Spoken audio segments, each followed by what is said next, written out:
Miguel Rebelo de Sousa e Hugo Domingos são convidados desta noite do Closing Bell. Muito boa noite, obrigado por estarem aqui. Hugo, começando por estes números das insolvências e juntando a isto as medidas que vamos conhecer amanhã. Há a possibilidade de, no meio destas medidas, se encontrar algo que ajude a estancar este número de insolvências de famílias e de empresas?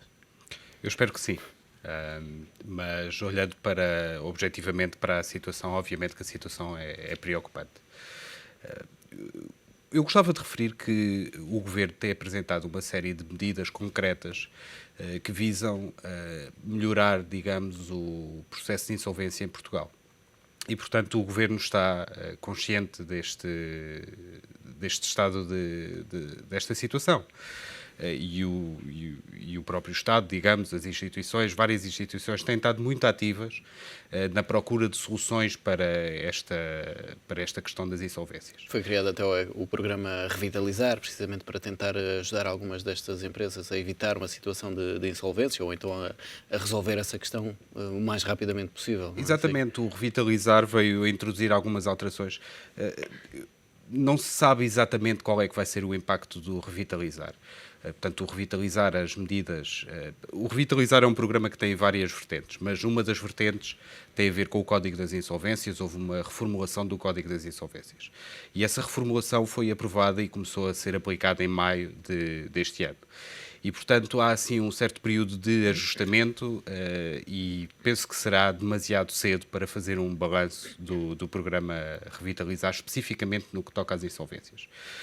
Mas, desde já, o que é que mudou para o Revitalizar concretamente? Bem, a situação anteriormente era a seguinte: já era possível, em tribunal, havia duas vias em tribunal para uma empresa que estava numa situação financeira muito difícil. Havia, portanto, a chamada liquidação, a liquidação que corresponde à empresa pedir para, lá está, liquidar os seus ativos, portanto, há a venda dos ativos e fecha-se a operação, não é? A empresa é extinta. Ou então já havia o chamado plano, segundo o qual as empresas podiam, em conjunto com os seus credores, tentar dar a volta à situação, encontrar novos financiamentos e tentar voltar a ter atividade depois de haver uma renegociação das dívidas. O que é que o programa Revitalizar, concretamente no que toca às insolvências, veio introduzir no mercado?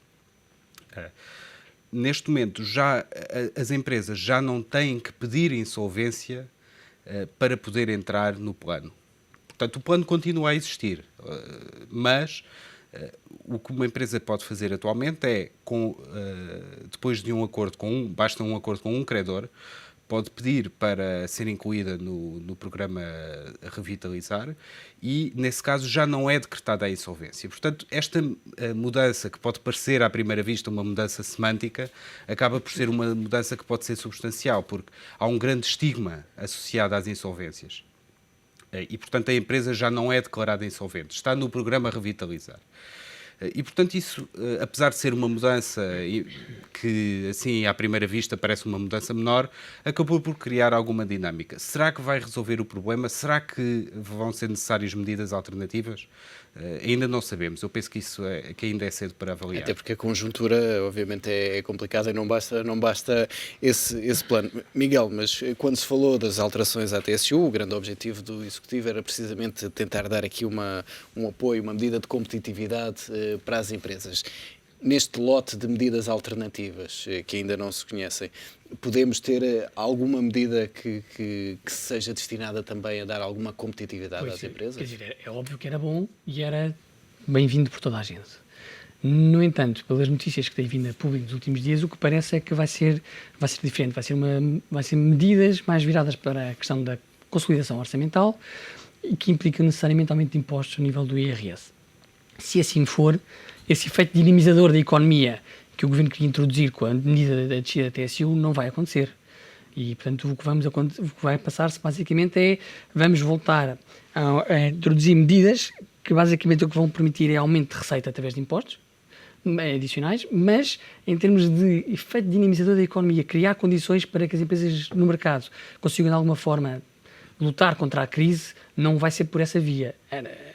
E Pelo menos é o que parece. quando temos uma medida alternativa que é tão diferente da medida original, ou pelo menos desse conceito original, isso leva-nos a pensar o quê? Que a medida original não tinha, eventualmente, esse tal desígnio de apoiar as empresas. Pronto, há aí um discurso que é importante perceber-se que é, e no entanto o Governo nunca explicou exatamente em concreto, qual é que eram realmente os verdadeiros objetivos naquela medida, porque o Governo, depois de apresentar a medida e depois de recuar, várias vezes apresentou a medida como sendo uma medida muito boa, razoável e muito, digamos assim, esta medida podia ser potenciadora do crescimento económico em Portugal.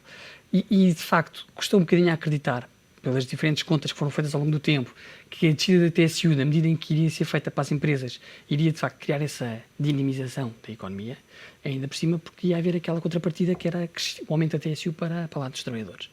Portanto, essas contas, como nunca foram feitas, nós nunca percebemos exatamente se de facto essa medida poderia, de alguma forma, criar algum impacto positivo na economia.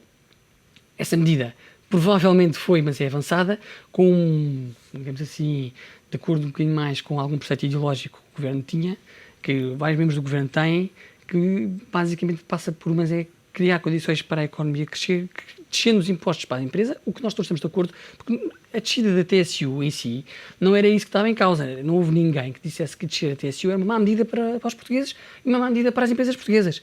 O problema é que a descida da TSU coincidia exatamente com uma subida pela parte do trabalhador.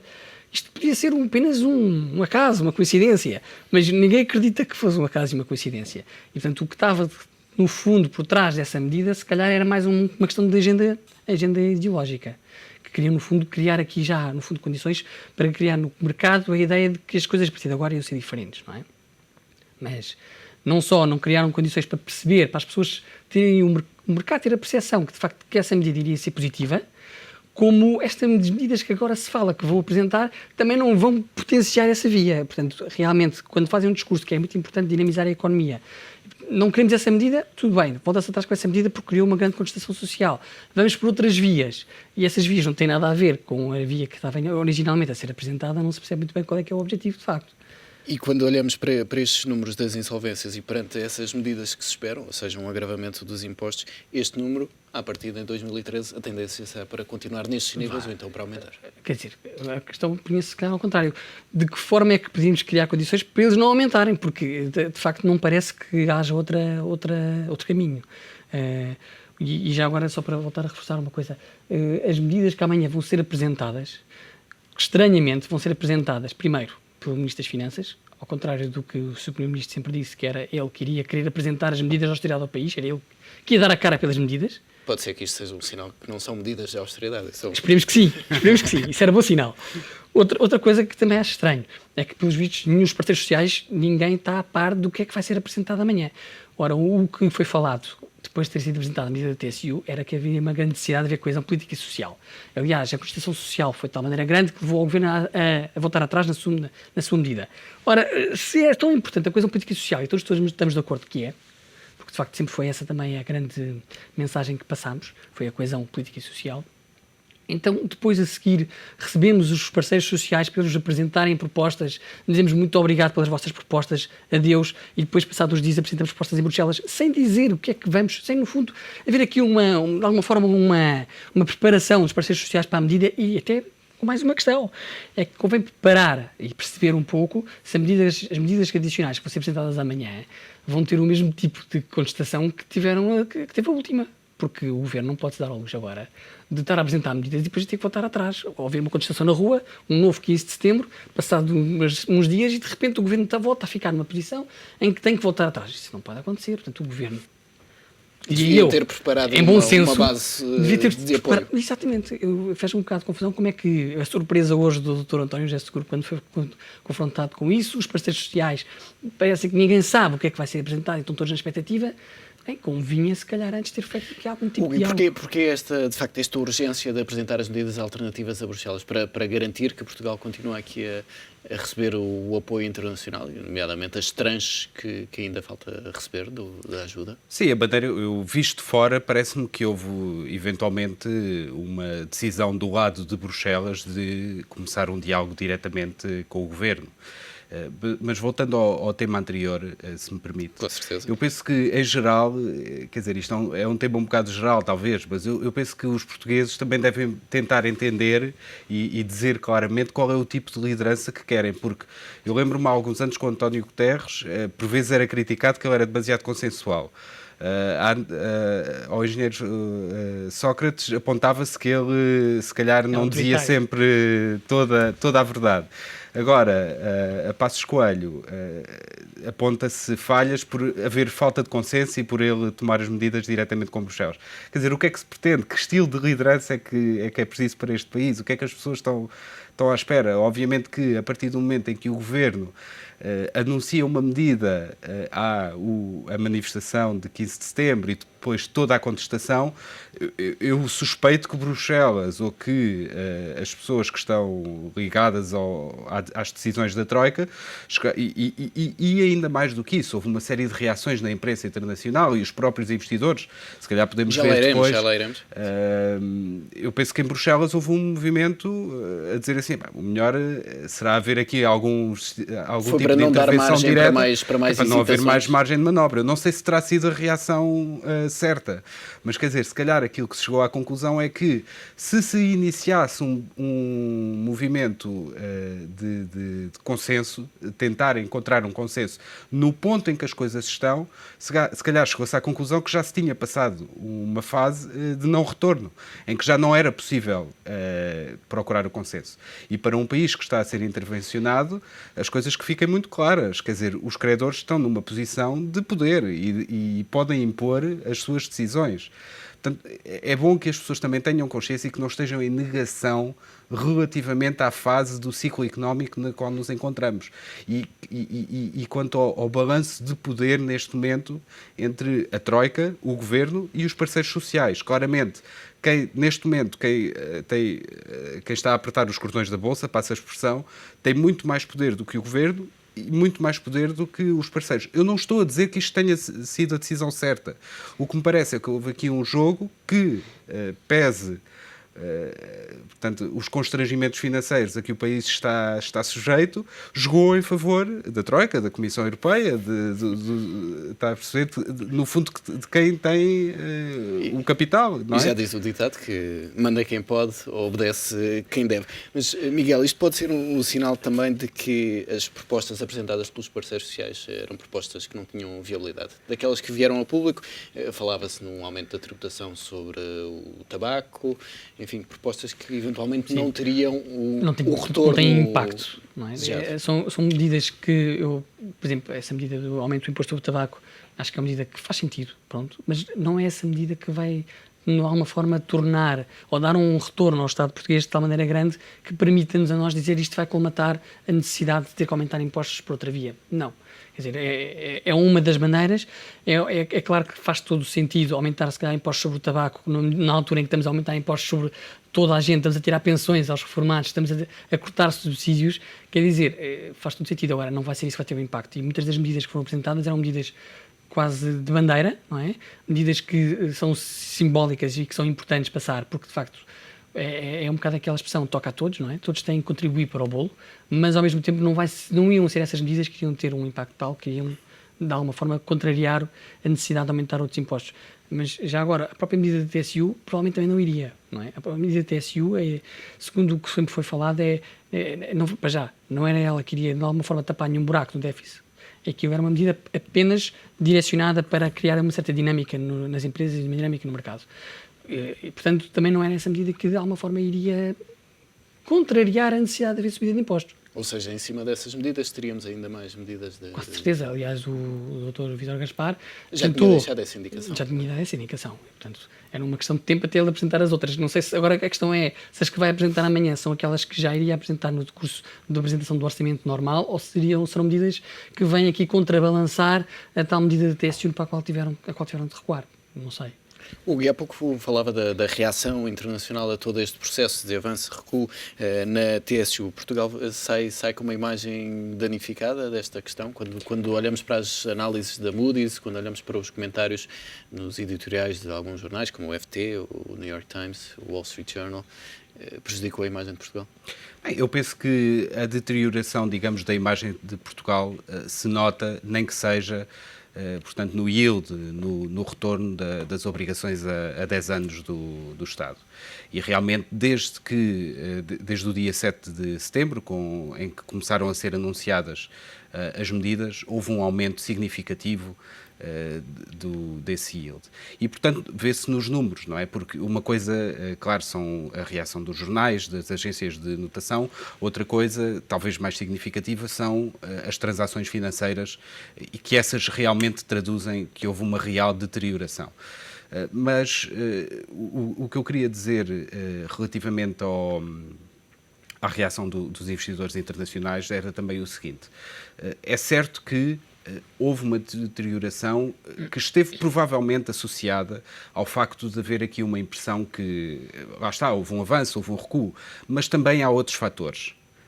Os investidores internacionais parece-me que neste momento estão muito atentos à situação de Espanha.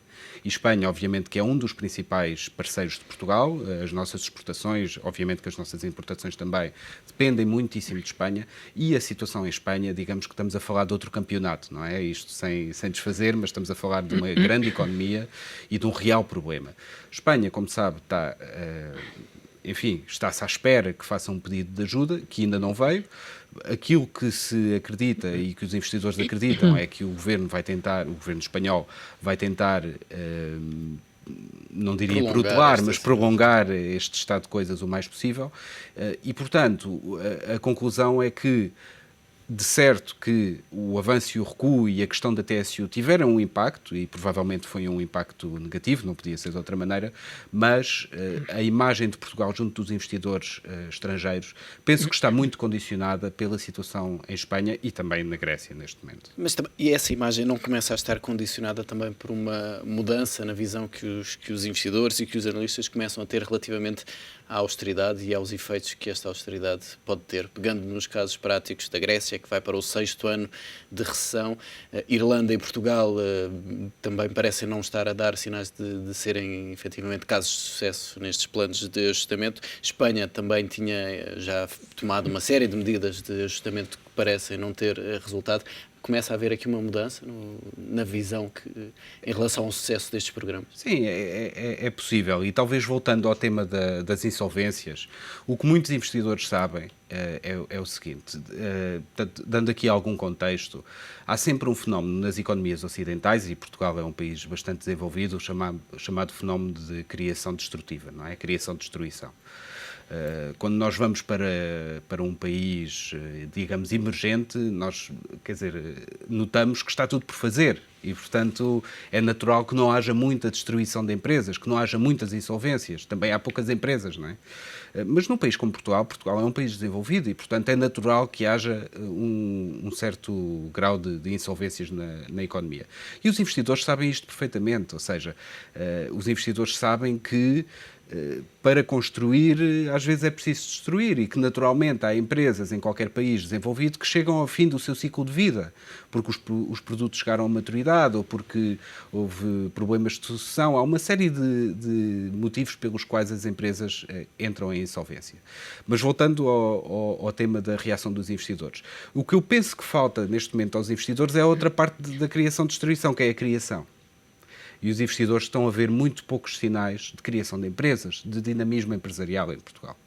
E sabem perfeitamente que as medidas de austeridade, essencialmente, são motivadas por um governo que precisa de combater um déficit e que tem um problema prático para resolver, que é que não se consegue financiar nos mercados internacionais enquanto tiver este nível de déficit. Isto é um problema que pode e está a originar uma tendência recessiva no país. E realmente os investidores não estão a ver neste momento qualquer sinal de vitalidade económica em Portugal. E é essa, para mim, a grande dificuldade. Eu queria também fazer uma ponte relativamente à inovação. Isto talvez tem menos a ver com os investidores, mas tem mais relação com esse aspecto da criação de empresas, da criação de atividade económica. A inovação, obviamente, que é importantíssima e Portugal Se nós tomarmos, por exemplo, um indicador de investigação e desenvolvimento em percentagem do PIB, Portugal tem tido nos últimos anos em torno de 1,5% do PIB que corresponde a despesas de investigação e desenvolvimento. Em países como a Alemanha, as despesas de inovação com investigação e desenvolvimento são cerca de 3% do PIB e a média europeia está em 2% do PIB. E, portanto, Portugal está, portanto, abaixo da média europeia e muito abaixo da Alemanha no que toca à inovação e desenvolvimento. A inovação e desenvolvimento não é a única medida as despesas de investigação e desenvolvimento não são a única medida da inovação, mas são uma medida da inovação. E, portanto, aquilo que me parece é que nós estamos numa economia em que não há muita inovação, não há muito crescimento, e é isso, a meu ver, que falta. E, portanto, nós estávamos a falar das medidas de austeridade e estávamos a falar da necessidade da redução do déficit e das medidas que vão ser anunciadas, provavelmente medidas adicionais de austeridade. Lá está, para mim isso é um assunto, um tema de um Estado que precisa absolutamente de reduzir o seu déficit. Mas depois há um assunto que talvez seja um assunto separado, e eu penso que os mercados têm muito noção disso, que é o assunto do crescimento económico. E se calhar aí é que está a verdadeira deficiência neste momento e aquilo que está a fazer falta, é que não se vislumbra qualquer sinal de crescimento económico. Mas pegando nas suas palavras, nos próximos meses. Isso é um bocadinho minha com o facto também do Governo não apresentar nenhum tipo de política de crescimento, não só crescimento imediato, que é sempre mais complicado, mas nenhum plano a médio e longo prazo. Quer dizer, aquela ideia de que se devia apostar em alguns setores estratégicos, não há nenhuma medida, não há nenhum tipo de política associada ao programa do Governo e ao que o Governo está neste momento a implementar, que indique, ok, nós sabemos que temos que escolher alguns setores, porquê? Porque há setores nos quais temos vantagens competitivas, não é? Temos maior inovação. O calçado, por exemplo, hoje em dia, que era uma coisa que há 10, 15 anos atrás era visto como um setor ultrapassado em Portugal, hoje em dia é visto como um setor onde há uma grande inovação. Empresas como a Y-Dreams, uma série de empresas que nós temos que, de facto, são empresas que conseguiram se ingrar no mundo global. Mas este Governo até agora tem feito sempre de alguma forma, uma política que tem sido mais centrada sempre na luta contra o déficit, no combate ao déficit esse completamente centrado no combate contabilístico ao déficit, que é atingir as metas que são pressupostas no X% do déficit do PIB, que temos que atingir de acordo com o memorando da Troika, mas não acrescenta nenhum valor acrescentado além disto. E o valor acrescentado, para além de chegar aos 3% do PIB em 2015, não é? Já não são 3%, são 2,5%, o valor acrescentado seria, de facto, nós potenciarmos o crescimento de setores que são considerados estratégicos para o país, não é? O Governo está com uma visão de curto prazo, nessas metas de 2013, o Governo 2014. não tem capacidade, se calhar, para pensar para além disso. O déficit para eles é aquela luta permanente, mas o problema é que eles, com essa luta permanente que é lutar contra o déficit, estão a implementar medidas que dificultam o crescimento e a inovação das nossas empresas, porque elas não têm nenhum tipo de estímulo para poderem, de alguma forma, contratar. Por exemplo, investimento direto estrangeiro em Portugal. Quem é que é o investidor que, neste momento, tem interesse em investir em Portugal, sabendo que estamos a implementar um programa, não é? O programa é esse que não está a correr bem, o déficit está a escorregar, nós não estamos a conseguir cumprir com as metas que foram definidas. Se não estamos a cumprir com as metas definidas, estamos a implementar novas medidas que vão ainda aumentar o problema do nosso déficit, porque o crescimento vai diminuir ainda mais, vamos começar a entrar numa recessão ainda mais profunda, mais desemprego, menores condições para poder, no fundo, sentir que há capacidade em Portugal para satisfazer os produtos que eles querem, de alguma forma, implementar em Portugal, desenvolver, porque, no fundo, o que é que acontece? Se os tais cérebros quiserem ir para fora do país, como hoje em dia se diz que é o risco que nós estamos a correr, se os cérebros vão embora, não temos capacidade de ter massa crítica que nos permita a nós desenvolver investimento direto estrangeiro em Portugal, que vá, por sua vez, contrariar a recessão. E os estudiosos o que é que dizem? Bem, agora implementaram umas medidas de austeridade, passado 3 meses, e aquilo não correu bem, medidas adicionais. Bem, passado daqui a 6 meses vamos voltar a ouvir medidas adicionais, vão aumentar os IVAs, vão aumentar os impostos sobre o rendimento, quer dizer, qual é que é o estímulo que eles têm para vir a Portugal investir? Não, é uma coisa que neste momento... Mas, Miguel, desculpe, Ruben, se me permite, é um caso curioso. Eu tenho vindo a acompanhar o tema da inovação em Portugal nos últimos anos. E é um caso curioso e eu pergunto se será um tema de forma ou de fundo. O que eu tenho notado é que, curiosamente, em Portugal, contrariamente a muitos países europeus e contrariamente aos Estados Unidos, o PS apropriou-se, digamos, e defendeu durante muitos anos, digamos, que usou a inovação, até o ponto em que era considerado um chavão. E o governo atual tem insistido menos na inovação. Portanto, eu pergunto-me se não haverá aqui um tema de comunicação, porque até há medidas que estão a ser tomadas no ramo da inovação e no estímulo ao investimento estrangeiro.